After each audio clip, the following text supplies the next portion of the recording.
Wybierz z listy artykułów. Odszukaj właściwy artykuł.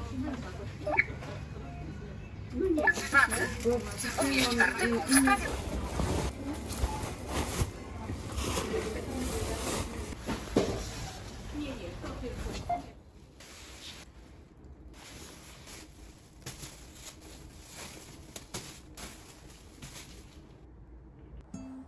こんにちは、あやこキッチンにようこそ。本日はどちらかというとポーランドの文化紹介です。ポーランドのプルーンで作っためちゃくちゃ濃いプルーンのペーストポビドゥオの作り方を皆さんに紹介します。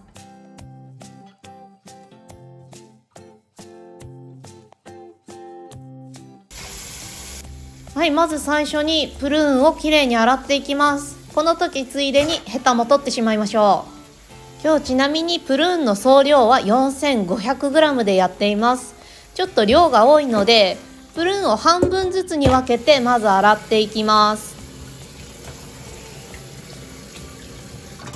プルーンにこのように軽く切れ込みを入れていきます。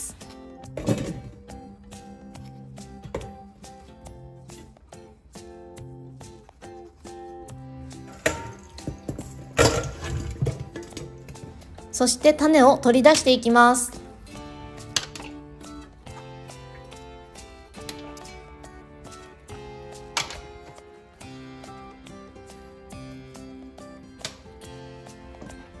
プルーンを適当な大きさに刻んで鍋に入れていきます。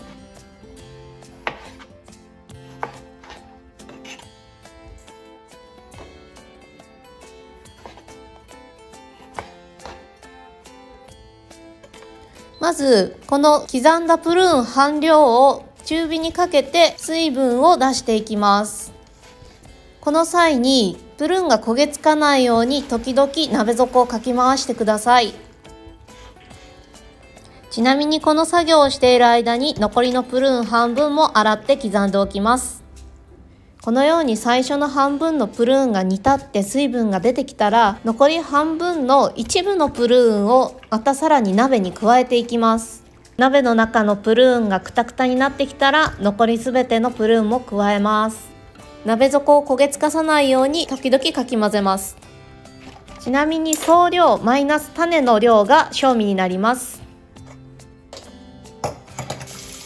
こちらはグラニュー糖です。正味の量に対して 5% のグラニュー糖をまず加えていきます。アクが浮いてきたらアクもすくいます。ポビドゥアはとにかく作業はシンプルです。低温で煮続けて水分を飛ばしていくだけです。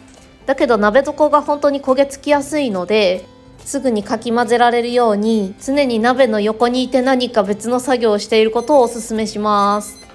ちなみに作業に没頭していると鍋底かき回すのを忘れるので10分おきにタイマーをかけています。ちなみにこれはキャンバというツールで YouTube に使う画像などを作っている最中です。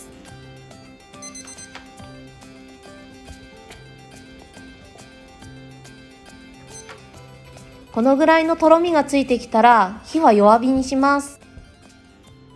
まだまだ煮詰めていきます。ある程度煮詰まってきたら味見をして酸味が強いようであればここでお砂糖を足します。今回フルーツ自体も甘かったので合計 8% の果糖でフィニッシュです。だいぶ粘度がついてきました。鍋底をかき回した時に一瞬鍋底が見えるぐらいの硬さになれば OK です。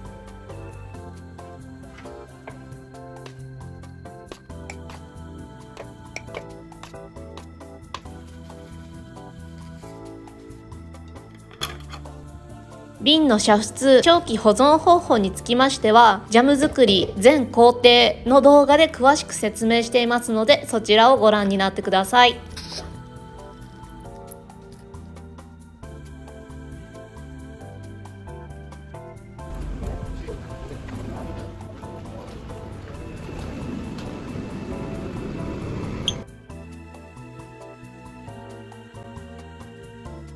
おちなみにこのポーランドのポビドオ、ジャムじゃありません。ジャムじゃないんです。濃いペーストなんです。見た目はジャムなんですけど、ほとんど加糖していません。だいたい 10% ぐらいで加糖して、長い時間かけて水分を飛ばしたフルーツのペーストをポーランドではポビドオと言います。私の旦那さんが食べてるやり方ですけど、こうやってパンにポビドオを塗って、こちらポーランドのトゥファログっていうカッテージチーズ、これを一緒に乗っけて食べます。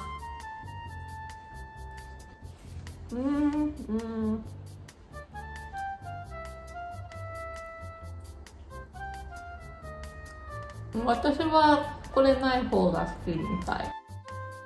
パンに塗って食べてもいいし、あとはポーランドのお菓子に結構使用します。なので今プラムがたくさん取れてすごく安くなっている時期に、みんなこうやってポビドアを家で作って年間を通して食べる感じです。